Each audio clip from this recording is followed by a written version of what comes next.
Hello everyone, welcome to the Smashy Business Show. Business is booming, everyone is splashing money here and there, and we're going to talk about all of it. With me, Abdul Majed, I have my co-host Farah Bashir. How are you, Farah? I'm good. Thank you for the beautiful introduction. How are you? I'm also good.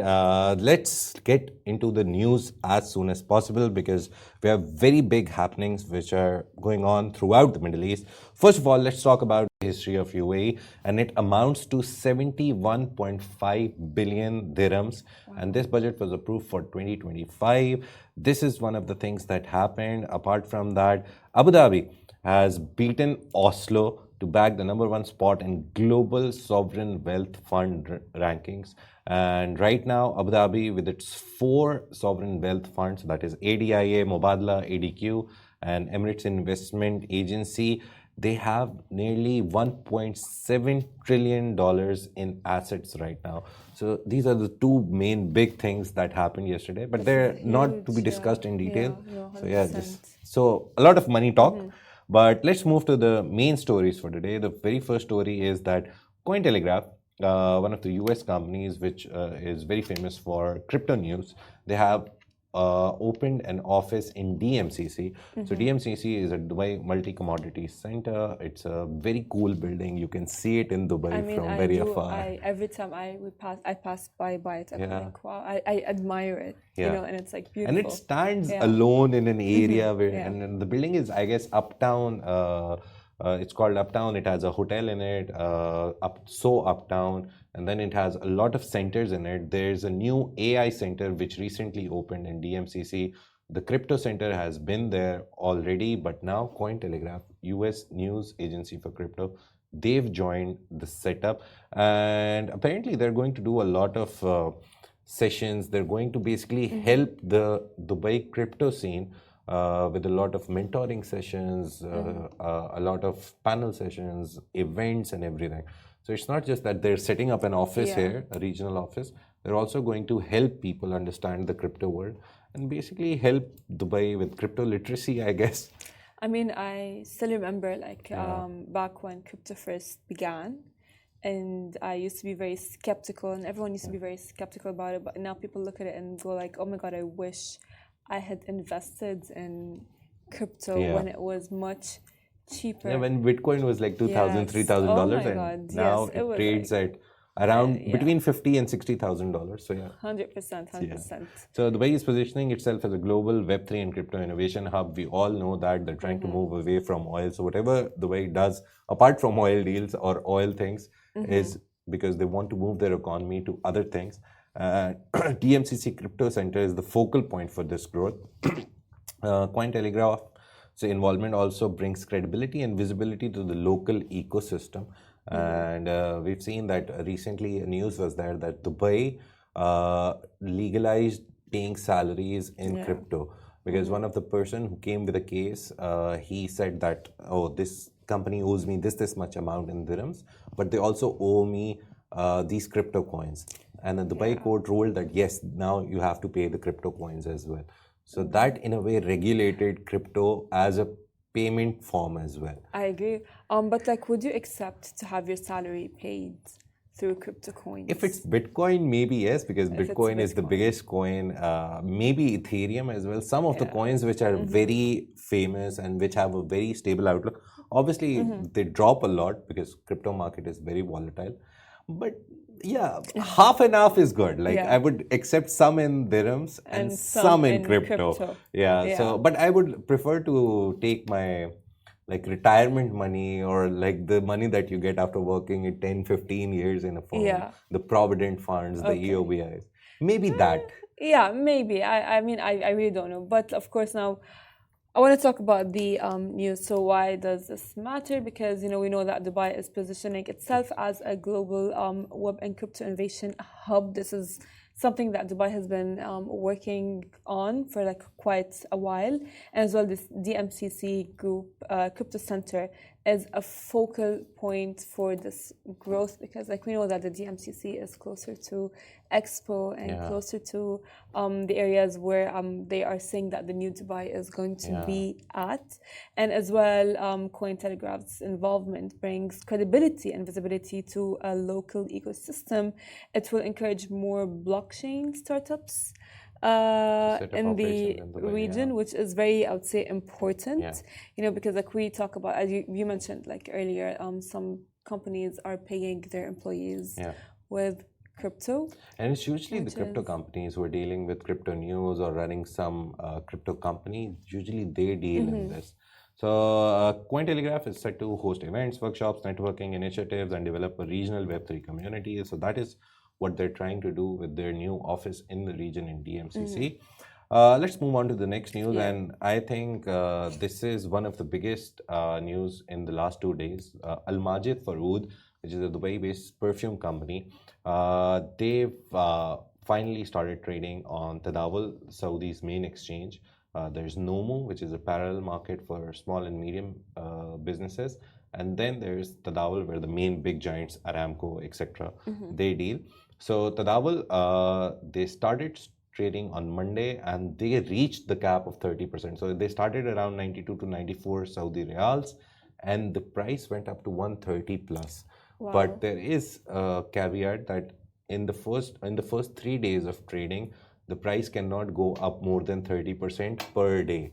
So the first day it went up 30% completely. The second day, yesterday, it went up to per share price of nearly 158 Saudi Riyals. And today it's also trading at something around, let me Google it quickly, share price. Right now it's trading at 158.80. So yeah, they're completely going berserk. Everyone wants their shares. And it's a good thing that it's a perfume company. It's a perfume company. It is. You know, but as well, like Oud is very prominent across the Gulf region, and you definitely do see that because it's very prominent, and they want to as well elevate it and make it better. They have like the smart, I would say, like inserts in Oud to make it more and more, like I would say, in the market and in the field, and stands out in the field. They were planning to expand to other countries like Europe and come out of Saudi and UAE and go to other countries.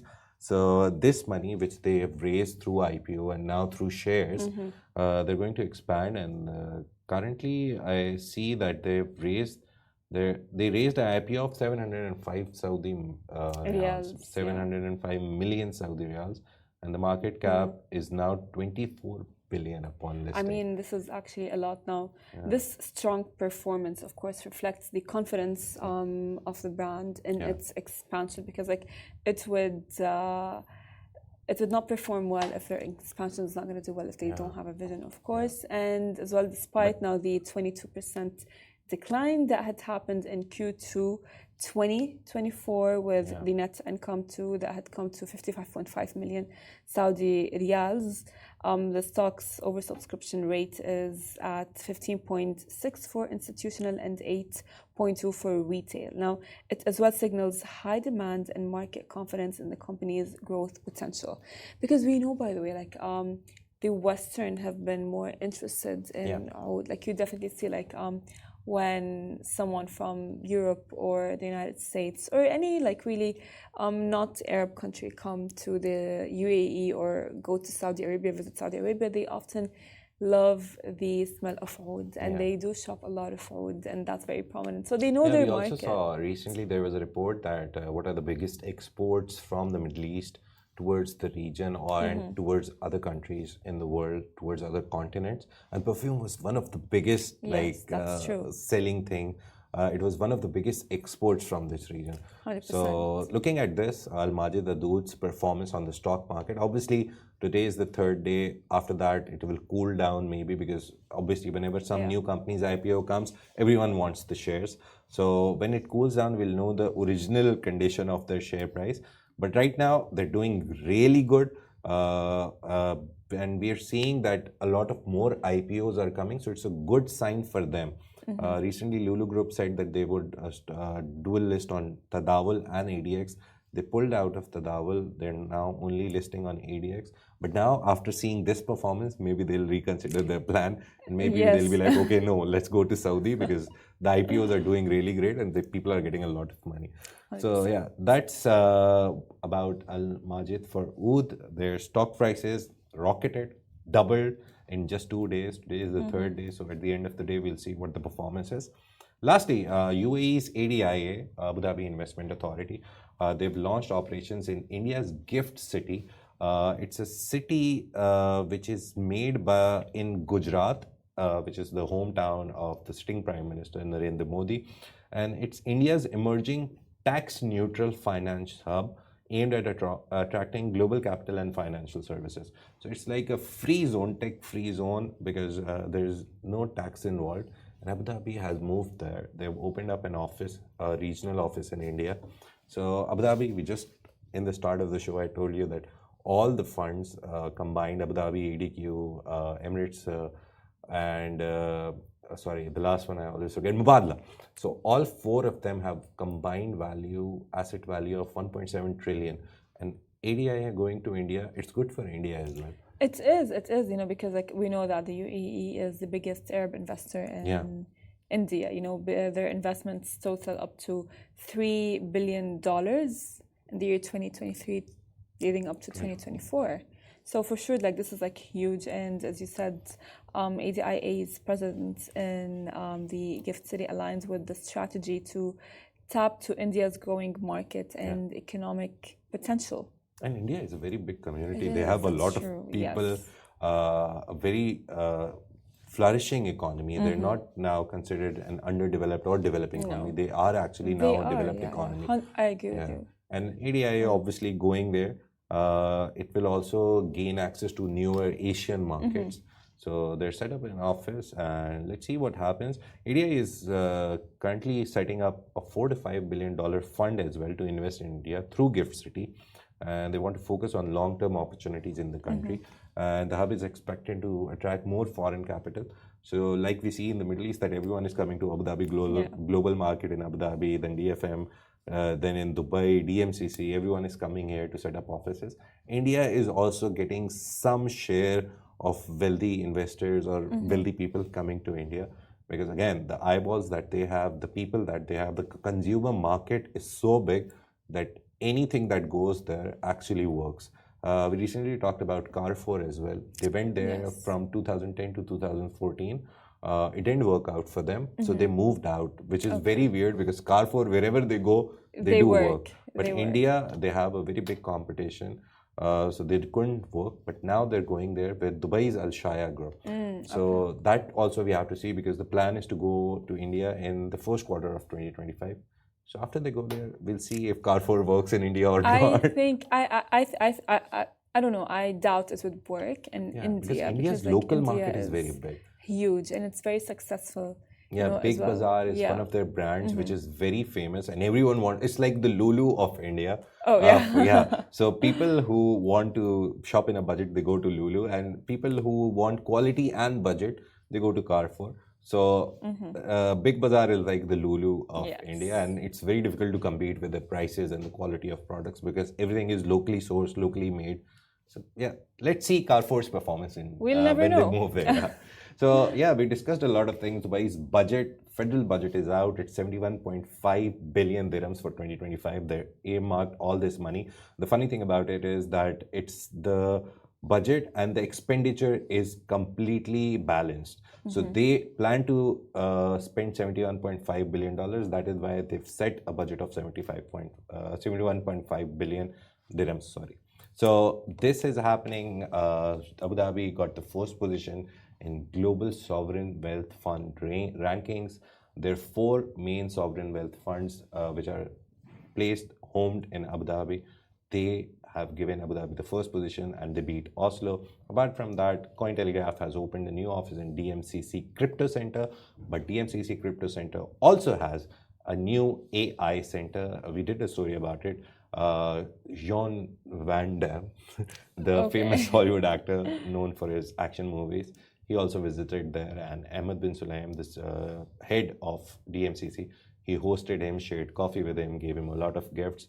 That happened. And lastly, ADIA has set up an office in India, the Gift City, which is a tax-free zone for tech companies. So let's see how that pans out for ADIA as well. 100%. Thank you so much for joining us on the Smashy Business Show. If you missed anything, you can go to our YouTube channel, rewatch the whole episode. You can go to all podcast platforms, listen to us. You won't see our beautiful faces, but you will at least be able to listen to whatever we talked about, all the important information. So all the podcast platforms, Anghami, Podio, apart from that, Apple Podcast, you name it, we're there. And go follow us on all social media platforms as well, Instagram, Facebook, wherever, TikTok even. We started going live on TikTok in the last 2 weeks as well. So if you're looking there, thank you. Yeah, actually 2 months. My producer is like, why did you forget it? So it's been 2 months since we started going on TikTok. And if you're listening there or watching there, thank you so much for joining us and keep joining us. So this is a Smashy Business production, part of the Augustus Media Podcast Network. See you tomorrow. See you tomorrow.